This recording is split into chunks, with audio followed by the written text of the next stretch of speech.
ইসরায়েলের নির্বিচার হত্যা বন্ধ এবং স্বাধীন ফিলিস্তিনের দাবিতে শিক্ষার্থীদের আন্দোলন দেশে দেশে ছড়িয়ে পড়েছে। যুক্তরাষ্ট্রের বিশ্ববিদ্যালয়গুলো থেকে আন্দোলনের ঢেউ গিয়ে আছড়ে পড়েছে France, England, Australia, Japan, Italy, Lebanon, Bharat ও পাকিস্তান সহ বিভিন্ন দেশে। এসব বিক্ষোভ থেকে অবিলম্বে গাজায় ইসরায়েলের হামলা বন্ধের দাবি জানিয়েছে শিক্ষার্থীরা।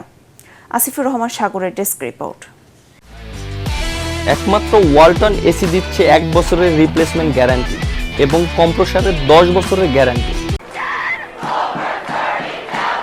ফিলিস্তিনে গণহত্যা বন্ধে শিক্ষার্থীদের আন্দোলন ছড়িয়ে পড়েছে বিশ্বের বিভিন্ন দেশে।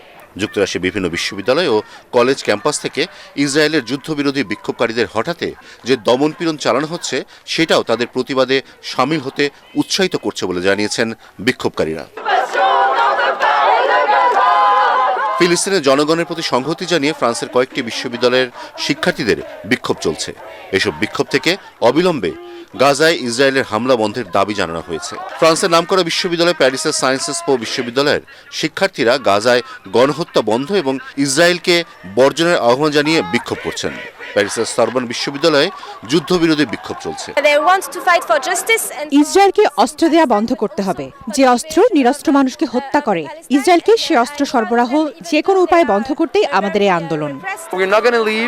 আমি মনে করি ফিলিস্তিন আমাদের অনেককে জাগিয়ে তুলেছে। মার্কিন যুক্তরাষ্ট্রের বিশ্ববিদ্যালয়ে শিক্ষার্থীদের শুরু হওয়া আন্দোলন ছড়িয়ে গেছে Paris, London, Brisbane, Tokyo, Rome, Beirut, Delhi, Karachi সহ বিশ্বের বিভিন্ন শহরে। এই আন্দোলন থেকে গণহত্যা বন্ধের পাশাপাশি ইসরায়েল ও গাজা যুদ্ধকে সমর্থন করে এমন সব কোম্পানির সাথে বিশ্ববিদ্যালয়ের সব ধরনের সম্পর্ক ছিন্ন করার দাবি তোলা হয়েছে। আসিফুর রহমান সাগর, ATN বাংলা।